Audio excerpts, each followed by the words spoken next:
स्वागत करती हूँ आप सभी का अपने चैनल प्रभु कथा में और प्रार्थना करती हूँ अपने आराध्य से कि आप सभी पे अपनी कृपा दृष्टि सदैव बनाए रखें। तो आज मैं अपने चैनल अपने कथा में महाशिवरात्रि स्पेशल कथा लेके आई हूँ। महाशिवरात्रि स्पेशल कथा आप सबको सुनाने वाली हूँ कि महाशिवरात्रि का पावन पर्व किस कथा से संबंधित है और यह पर्व क्यों मनाया जाता है। आज मैं आप सबको अपनी कथा में, अपने प्रभु कथा में, अपने इस चैनल में, इस वीडियो में महाशिवरात्रि स्पेशल कथा सुनाऊंगी। महाशिवरात्रि का पावन पर्व पूरे देश में बड़े ही धूमधाम से और उत्साह से मनाया जाता है। महाशिवरात्रि का यह पर्व देवादिदेव महादेव और माता शक्ति यानी माँ पार्वती के विवाह के उपलक्ष्य में मनाया जाता है। पूरे देश में भगवान शिव और माता पार्वती के विवाह के उपलक्ष्य में सुंदर सा महापर्व मनाया जाता है। तो सृष्टि के संहारक महादेव और माता शक्ति यानी कि माता पार्वती से जुड़ी यह कथा और यह पर्व महाशिवरात्रि का पर्व हम मनाते हैं। महाशिवरात्रि का यह पर्व भगवान शिव और माता पार्वती के विवाह के उपलक्ष्य में मनाया जाता है और यह सुंदर सा पर्व पूरे देश में सभी लोग बड़े ही आनंद और बड़े ही खुशी के साथ, उत्साह के साथ मनाते हैं। यह पर्व महाशिवरात्रि का यह पर्व सभी लोग अच्छे तरीके से मनाते हैं।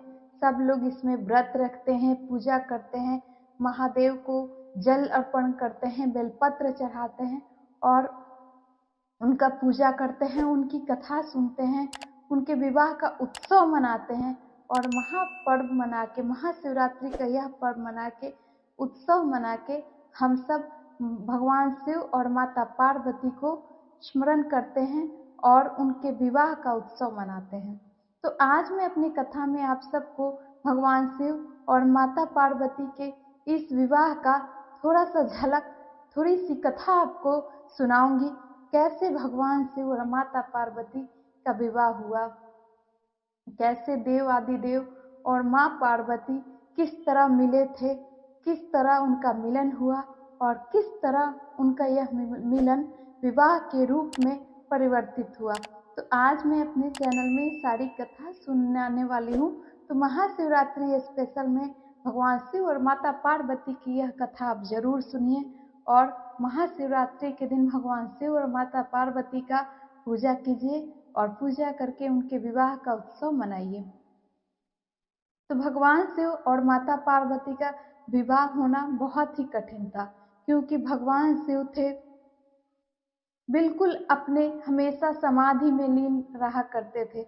उनको किसी चीज से कोई मतलब नहीं था, वो हमेशा अपने दुनिया में रहते थे, क्योंकि उनको भूत प्रेत का देवता माना गया है, सृष्टि का संहारक माना गया है। वो बाकी चीजों से उनको कोई लेना देना नहीं होता था। भगवान शिव को विवाह से कोई लेना देना नहीं था, लेकिन माता पार्वती शुरू से ही भगवान शिव के लिए उनके मन में, अपने मन में उन्होंने उनको पति का दर्जा दे दिया था और पति रूप में शुरू से ही माता पार्वती भगवान शिव को पूजती थी। लेकिन भगवान शिव के साथ विवाह करना उनके लिए कैसे संभव हुआ, ये कथा में आप जरूर सुने। माता पार्वती जो थी हिमालय की पुत्री थी। हिमालय की पुत्री माता पार्वती शुरू से ही सुंदर, गुणवान, सुशील थी।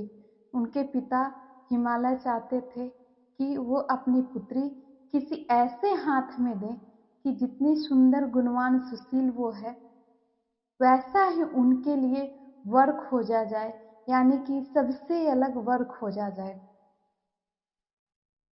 तो ऋषि मुनि जो थे, हिमालय की यह इच्छा, माँ पार्वती के पिता की यह इच्छा, नारद ऋषि ने एक बार प्रस्ताव लेके आए हिमालय राजा के पास कि उनके लिए सबसे सुयोग्य वर जो है श्री हरि नारायण होंगे। लेकिन माता पार्वती के मन में तो भगवान शिव के लिए जो प्रेम था, भगवान शिव के लिए जो समर्पण था, वो शुरू से ही उनको अपना पति मान चुकी थी। माता पार्वती ने अपने पिता से आग्रह किया, अनुरोध किया कि वो देवादिदेव महादेव को अपना पति मान चुकी हैं। हिमालय ने अपनी पुत्री की बात को समझा, अपनी पुत्री की बात को माना और पुत्री के कहने पे महादेव के पास विवाह का प्रस्ताव भी भेजा। माता पार्वती ने शुरू से ही भगवान शिव से विवाह करने के लिए बहुत कठिन तपस्या किया था। बहुत कठिन तपस्या करके और बहुत ही कठिन तपस्या के साथ भगवान शिव को प्राप्त किया था। जब विवाह का प्रस्ताव माता पार्वती की तरफ से भगवान शिव के पास गया तो भगवान शिव क्रोधित हो गए और जो भी विवाह का प्रस्ताव लेके गया था उसको जला के भस्म कर दिया। भगवान शिव के यह क्रोध देख के हिमालय ने अपनी पुत्री से कहा कि वो तुमसे शादी नहीं करेंगे। उसके बाद माता पार्वती ने कठिन तपस्या शुरू किया। इतना कठिन तपस्या शुरू किया कि पूरे देवता परेशान हो गए, सभी लोग परेशान हो गए। माता पार्वती के इस कठिन तपस्या से सारे लोग परेशान होकर भगवान शिव से आग्रह करने लगे कि आप जाइए और उस माता की इच्छा को, पार्वती माँ की इच्छा को पूरा कीजिए। वो क्या चाहती हैं, अब वो आपके लिए कठिन तपस्या कर रही हैं, क्योंकि सारे देवता यही चाहते थे कि माता पार्वती का विवाह भगवान शिव से हो। भगवान शिव का विवाह वो जल्द से जल्द करवाना चाहते थे। उसके बाद माँ पार्वती के कठिन तपस्या से भगवान शिव को उनके पास उनकी इच्छा पूछने जाना पड़ा। जब भगवान शिव माता पार्वती के पास उनकी इच्छा पूछने के लिए उनके पास गए तो माता पार्वती ने उनसे कहा कि उनकी बस यही इच्छा है कि वो उन्हें पति के रूप में प्राप्त करें, वो उन्हें पति के रूप में अपने जीवन में लाएं। भगवान शिव अब उनकी तपस्या के आगे मजबूर थे। उन्होंने माता पार्वती को उनका पति बनने का सौभाग्य देने का वरदान दे दिया। उसके बाद माता पार्वती और भगवान शिव के विवाह का आयोजन शुरू हुआ। पिता हिमालय ने अपनी पुत्री माँ पार्वती के लिए विवाह का आयोजन शुरू किया।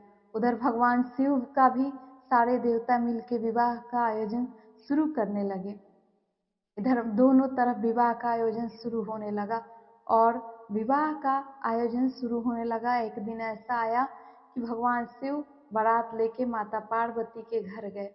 माता पार्वती के घर भगवान शिव बारात लेके गए, लेकिन भगवान शिव को सभी देवताओं ने मिलके बहुत ही सुंदर तरीके से सजाया था। लेकिन भगवान शिव के बारात में वो सभी लोग गए थे जो भगवान शिव के अधीन थे, यानी कि भूत प्रेत, सभी जानवर, सभी देवताएं, सभी असुर, सारे लोग भगवान शिव के विवाह में गए थे। क्योंकि भगवान शिव को असुर, देवता, जानवर, भूत प्रेत सबके देवता हैं, इसलिए सभी लोग भगवान शिव के विवाह में सम्मिलित होना चाहते थे। और इस तरह सबके साथ बारात लेके भगवान शिव माता पार्वती के द्वार पे गए, माता पार्वती के घर गए।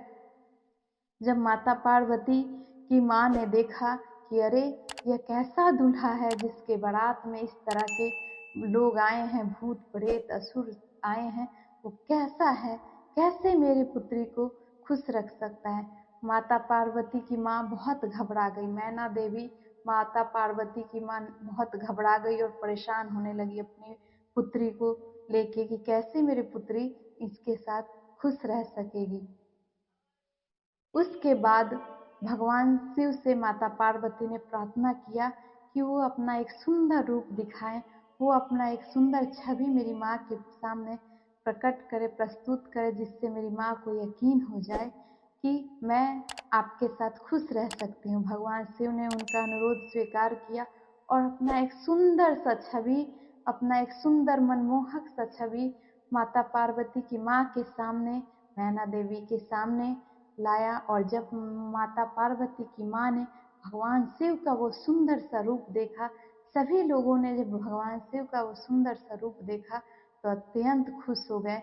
क्योंकि भगवान शिव का वो रूप बहुत ही सुंदर था। भगवान शिव बारात लेके जब माता पार्वती के घर गए, अत्यधिक सुंदर रूप, मनमोहक रूप में थे और सभी देख के प्रसन्न हो गए।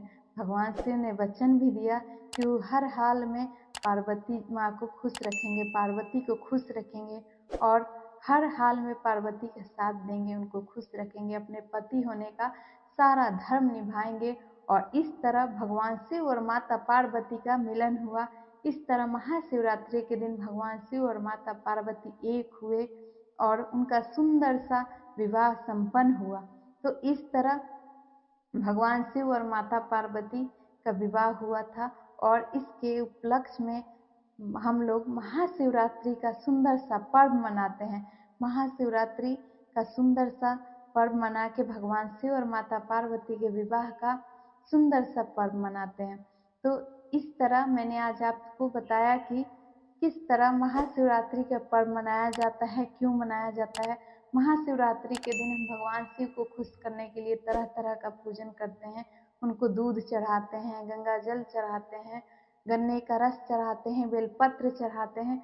बहुत सारी चीज़ों से भगवान शिव को, महादेव को, देव आदि देव को प्रसन्न करते हैं।